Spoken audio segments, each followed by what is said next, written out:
Excellent. Donc, je vois ici mon PowerPoint. Donc, je me présente, Julien Simard. En fait, je ne suis plus à McGill. J'ai déjà changé de post-doctorat. Il était fini.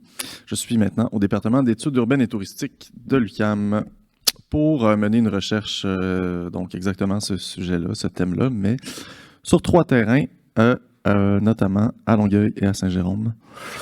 Donc, aujourd'hui, je vais vous présenter une réflexion sur la place des personnes vieillissantes à faible revenu, donc dans les quartiers centraux montréalais, surtout donc en lien avec la gentrification, et ancrer ça dans une réflexion sur l'avenir, les perspectives post-pandémiques et notamment donc cette très étrange nouvelle donc de la fin du programme Axélogie qui bénéficiait quand même à beaucoup d'OBNL qui construisaient des logements abordables pour les personnes vieillissantes, logements abordables et accessibles, hein, parce que c'est quand même un enjeu majeur en vieillissement.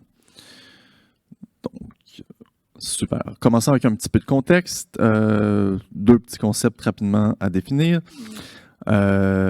Présenter rapidement certaines questions de recherche et on va passer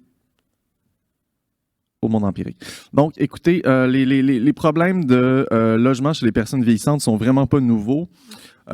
Ici, vous me voyez en présence d'un ancien membre du comité logement Petite Patrie. Chez Pierino Di Tono, monsieur italien, donc photographe, fondateur du Festival des films du monde, qui s'était fait menacer d'éviction pour subdivision par son propriétaire, hein, la fiducie Angelina Zaurini, qui était maintenant, ce sont les nouveaux propriétaires de la fruiterie Milano sur Saint-Laurent. Donc, vous vous souvenez, c'était en 2016. On était en février-mars, et puis là, il y avait eu toute une campagne, et heureusement, déjà, Québec solidaire, donc moi, je suis membre d'aucun parti, je vous le dis, mais je dois reconnaître ce bon geste-là du Parti Québec solidaire d'avoir voulu introduire un nouvel article du Code civil pour protéger les locataires âgés à faible revenu. Donc, c'est arrivé en 2016, en juin, hein, un peu après l'histoire de Pierino et toute la campagne médiatique qu'il y a eu autour. Donc maintenant, les personnes de 70 ans et plus, hein, si elles gagnent un revenu environ inférieur à 29 000 ou 30 000, je ne sais plus à combien on est rendu, si elles ont résidé plus de 10 ans dans leur logement, et là j'ai une petite slide pour vous montrer ça, je vais revenir là-dessus après, si elles ont résidé plus de 10 ans dans leur logement, et voilà.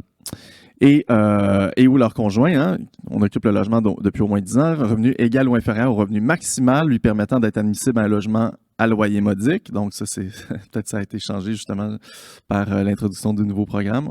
À voir, je n'ai pas suivi cette clause-là exacte. Donc, il y a quelques exceptions, je vous laisse les lire, sauf que à partir de ce moment-là, les pouvoirs publics au Québec se sont dit, ouais, bon, donc dans la politique Vieillir et vivre ensemble, VVE2, comme on l'appelle, du gouvernement Couillard en 2018, qui doit être maintenant remise à jour bientôt, là, en 2023, on s'est dit, ah, c'est correct, les locataires âgés sont protégés par cette loi-là. Tout le monde s'est donné comme bonne conscience, c'est bien d'avoir un article du Code civil qui protège spécifiquement ces personnes-là. Sauf que quand on fait l'examen de la jurisprudence, on se rend compte que, évidemment, comme dans tous les autres contentieux à la régie, au TAL, j'ai encore de la misère, au tribunal administratif du logement, eh bien, c'est que la pointe de l'iceberg qui se rend là, hein, puis la plupart des relations locatives se passent dans l'informalité, sur le pas d'une porte, autour d'un coup de téléphone, donc voilà. Donc oui, cet article-là est super important, il est encore très méconnu, le gouvernement l'a pas publicisé, hein, les comités de logement l'ont fait, le reclaque un peu, sauf que le gouvernement s'est gardé une gêne là-dessus. Les lobbies de propriétaires étaient pas très contents. Hein. La Corpic a même dit qu'il allait ouvertement discriminer les personnes vieillissantes maintenant dans leur recherche de logement parce qu'ils veulent pas, et je cite, être pognés avec. Donc voilà. Cet article-là est très intéressant, sauf qu'il met en évidence un problème social qui est plus invisible qu'il n'en a l'air, c'est-à-dire la précarité résidentielle des locataires âgés. Hein, puis c'est pas juste dans les quartiers centraux, c'est aussi dans des villes de petite taille, de taille moyenne. Hein. On sait que la crise du logement à Shawinigan, à Saint-Jérôme, en Gaspésie, bat son plein. Et moi, je me concentre juste sur les locataires du marché locatif privé, hein, pas vraiment sur les RPA, je vais en parler un peu. Mais les petits propriétaires vivent aussi des problèmes, hein, parce que parfois les revenus stagnent et le coût des taxes et le coût de l'entretien, le coût de l'énergie, etc. augmentent. Donc, beaucoup de personnes vieillissantes au Québec perdent leur pouvoir d'achat en ce moment. Et ça, c'est pas très bon pour l'avenir. Je reviens un peu sur mes pas, fermez les yeux. Alors, évidemment, donc c'est ça. C'est ce qui est arrivé à Pierino. Lui, son propriétaire a voulu, évidemment, faire une démarche légale, mais autour de démarches légales, encore une fois, c'est la pointe de l'iceberg. C'est pas tous les propriétaires qui utilisent donc les clauses du Code civil en bonne et due forme. Hein. On sait les délais, 6 mois, reprise ou éviction avant la fin du bail, avec un avis formel, et le locataire doit répondre. Sauf qu'il y a beaucoup d'évictions et de reprises. Moi, c'est ce que j'ai documenté dans mon travail de terrain, qui se produit de manière informelle. Okay? Ce que j'appelle justement dans le quotidien. Donc, continuons. Là, je veux dire, c'est un sujet d'actualité, évidemment. 200 personnes vieillissantes reçoivent un avis d'éviction au Mont-Carmel. Bon, en fait, c'est un changement, c'est une vente. Là, on change un peu les services offerts. Évidemment, ce problème-là du locatif privé, pourquoi, en fait? Pourquoi les personnes vieillissantes sont sur la ligne de front de la gentrification et la spéculation immobilière? Bon, la gentrification, évidemment, c'est un concept très large qu'on peut définir de plein de manières. Moi, je le définis comme étant, bon, premièrement, la concomitance de 4 phénomènes, soit l'arrivée de ménages mieux dotés en capital social et ou économique, et d'autres formes de capital, de mobilité notamment. L'arrivée d'investissements, ça peut être international, ça peut être plus local. Le déplacement des ménages à faible revenu, hein, parce que ça s'accompagne souvent de déplacements, que ce soit indirect ou direct. Donc, direct, c'est vraiment là, quitter directement à cause d'une éviction, d'une reprise, que ce soit informelle ou formelle. Ou indirect, c'est de ne plus se sentir chez soi dans le lieu qu'on habite, donc de perdre l'accès à des commerces, etc. Donc, déplacement indirect peut aller jouer dans les registres symboliques, politiques, culturels. La précarité résidentielle, qu'est-ce que c'est? C'est, moi, je le définis comme un continuum de situations, OK? Rendant l'habitation du logement inabordable, dangereuse et ou impossible, carrément. Et l'extrême étant, évidemment, l'éviction, le fait de devoir quitter. Donc, la précarité résidentielle, c'est tout un continuum pour moi. C'est autant le fait de voir venir la gentrification et de se dire, mon Dieu, ma présence dans ce logement est menacée. Tout le monde qui est locataire ici ou qui l'a déjà été a déjà vécu cette situation, j'en suis sûr, depuis au moins 10 ans que la gentrification bat son plein dans les quartiers centraux montréalais. On connaît ça.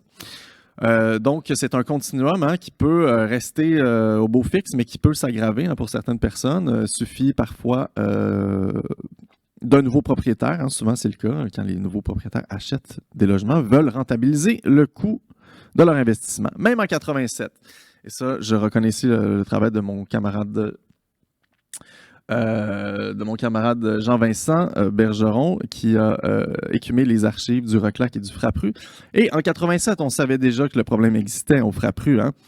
Et ça, c'est un groupe relié au Frappru, mais qui n'est pas exactement le Frappru. Information, ressources, femmes, logement, 87. La spéculation a des effets particulièrement néfastes pour les personnes âgées. Une personne âgée n'est pas rentable car elle demeure généralement dans un logement depuis longtemps et paie moins cher de loyer. Pour cette raison, il est plus visé par les augmentations de loyer abusives, les reprises et les avis de réparation majeure. Puis là, maintenant, on dirait rénoviction. Donc, moi, les personnes à qui j'ai parlé, évidemment, payaient souvent des 4,5 ou des 5,5, parfois au rez-de-chaussée, autour de 400 ou 500 $. Donc, quelques facteurs de vulnérabilité. J'aime moyen ce mot, mais je n'ai pas le temps d'expliquer pourquoi. Des ménages vieillissants dans le parc locatif privé. Et puis ça peut s'appliquer à d'autres types de populations, évidemment. Donc, premièrement, être locataire de longue date, comme on l'a vu, on ne suit pas le marché. Évidemment, il y a un découplage entre le prix qu'on paie et le prix du marché effectif. Et le prix du marché effectif, on ne peut pas le calculer avec les indices de la SCHL, vous le savez, depuis quelques années. Le Reclac fait un travail admirable, algorithmique sur Kijiji pour aller voir le prix réel des appartements et non pas le prix déclaré par l'enquête sur les ménages de la SCHL qui est bien en arrière de la réalité. L'isolation sociale, et c'est un problème qui afflige beaucoup de personnes vieillissantes dans les quartiers centraux montréalais, environ le tiers, le quart, autour de ça, entre les deux. Donc, c'est quoi l'isolation sociale? C'est de ne pas voir plus qu'une ou deux personnes par semaine, selon les définitions. Donc, ça peut moduler ses rapports au logement, évidemment. Donc, les enjeux de santé, la disponibilité des services, et là, on pense notamment aux services à domicile, on pense à l'accessibilité du logement. Évidemment, si vous êtes dans une région où, ça peut aller avec votre propriétaire, mais vous n'êtes plus capable de monter les escaliers et vous devez adapter votre logement et le programme d'adaptation du domicile, ben, vous voudriez le mobiliser, mais votre propriétaire ne veut pas. Donc, vous vivez une forme de précarité résidentielle parce que votre présence continue et à long terme. Donc, c'est la possibilité de se projeter dans un logement aussi, la sécurité d'occupation, comme on dit, la sécurité résidentielle. C'est la capacité de dire, moi, je peux rester ici autant de temps que je veux si je respecte les clauses du bail. Donc, ça, c'est en gros l'article, si je me souviens bien, 1957 du Code civil, le droit au maintien dans les lieux. Sauf que ce droit a des exceptions parce que le droit de propriété vient évidemment limiter sa portée. Donc, dépenses de revenus fixes, immense problème pour les personnes vieillissantes. Les suppléments de revenus garantis au fédéral, les gens qui ont pu cotiser au RRQ, etc. On le sait que les fonds de pension, puis à l'IRIS, justement, je pense que vous avez sorti une couple d'affaires là-dessus, ils ne sont pas assez indexés aux hausses du coût de la vie. Et puis, on voit vraiment dans la population vieillissante, dans une tranche de la population vieillissante, une perte de pouvoir d'achat, une perte de revenus. Évidemment, toutes les oppressions systémiques et transversales, que ce soit le sexisme, l'agisme, le racisme, le capacitisme, dans le parcours de vie, mais aussi dans le vieillissement, qui peuvent affecter la capacité au maintien dans les lieux et à rester chez soi. 3 minutes, parfait. Donc, il me reste 3 minutes. Je vais sauter quelques diapos. On va passer directement à ceci. Donc, qu'est-ce qui se passe dans les quartiers centraux? Il se passe une précarisation des ménages âgés, OK? Oui, il y a des ménages qui s'en tirent très bien, mais il y a dans certains quartiers centraux, presque 50% des ménages âgés qui sont sous ou autour de la mesure de faible revenu. Et là, la Direction de la santé publique de Montréal régionale a fait des projections, OK? Dans les territoires de CLSC que sont Villeray, Petite-Patrie, Plateau-Rosemont, c'est un peu moins vrai parce qu'il y a plus d'institutions de soins. Donc, on projette qu'en 2036, oui, il y a une petite augmentation, évidemment, des populations vieillissantes parce qu'il y a un vieillissement démographique. Sauf que, si vous comparez avec la province de Québec, où on estime qu'on aura environ 27% de personnes de 65 ans et plus, les quartiers centraux comme le Plateau-Mont-Royal, Petite-Patrie, Villeray, on est autour de 12, 14, 15. Ça, c'est parmi les valeurs les plus basses du Québec projetées. OK? Donc, c'est donc dire que la ville nous dit, la province, oui, c'est bien le fun, la mixité sociale, on vit dans des quartiers intergénérationnels, etc. Sauf que c'est de moins en moins vrai. Il y a un départ, que ce soit pour du déplacement indirect ou direct, ou une question de non-remplacement de la population vieillissante qui était déjà dans ces quartiers-là, qui se produit maintenant. Et puis ça contredit quand même les politiques publiques, notamment Ville Amie des aînés, qui est un programme unusien auquel la Ville de Montréal souscrit, qui est en train de refondre son prochain plan d'action. Donc, on dit, on veut inclure les personnes vieillissantes au cœur de la ville, etc. Et là, on a vu avec la pandémie, évidemment, le gérontocide qui s'est produit dans les institutions de soins et maintenant dans la 5e vague, ça touche surtout des gens qui sont à domicile et je présume isolés. Je n'ai pas de chiffre là-dessus, mais c'est mon institution d'anthropologue et de gérontologue social. Donc voilà, donc dans le prochain plan d'action, encore une fois, malheureusement, la ville et le provincial et le fédéral se renvoient la balle constamment. Oui, mais le Code civil, c'est une prérogative provinciale, on ne peut pas agir là-dessus. Le provincial dit oui, mais on manque de ressources pour faire des logements abordables et maintenant, on n'a plus malheureusement accès les OBNL et les groupes de ressources techniques qui travaillaient autour d'options résidentielles abordables pour les aînés, vont devoir se retrousser les manches et travailler dans le cadre de ce nouveau programme. Ça risque d'affecter grandement la capacité des personnes vieillissantes à rester dans les quartiers centraux montréalais. Donc, 4 priorités pour terminer à pousser. Évidemment, ce n'est pas la CAQ qui va faire ça, on est certain là-dessus, mais ça prendra un mouvement social d'envergure pour faire pression, en fait. Je pense que je ne vois pas d'autres possibilités.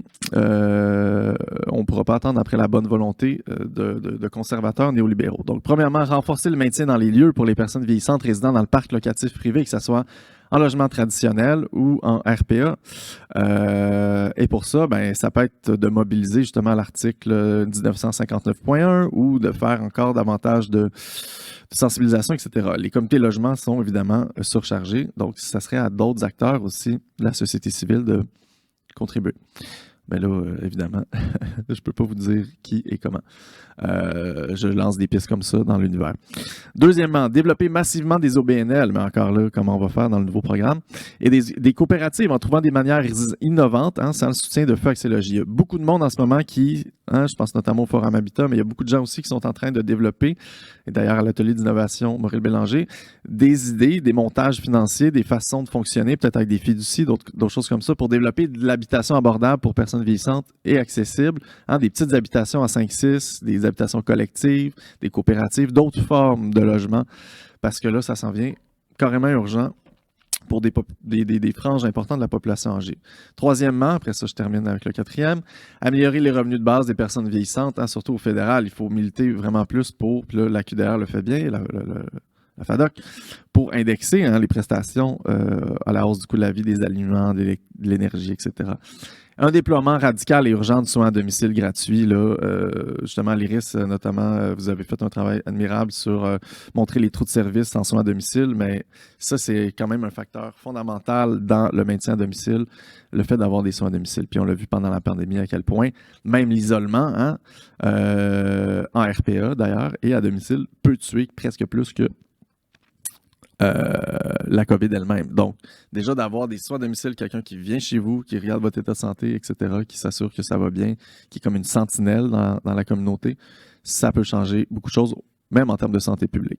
Donc, je termine là-dessus et je laisse la parole à mon collègue Emmanuel. Merci beaucoup, Julien. On est presque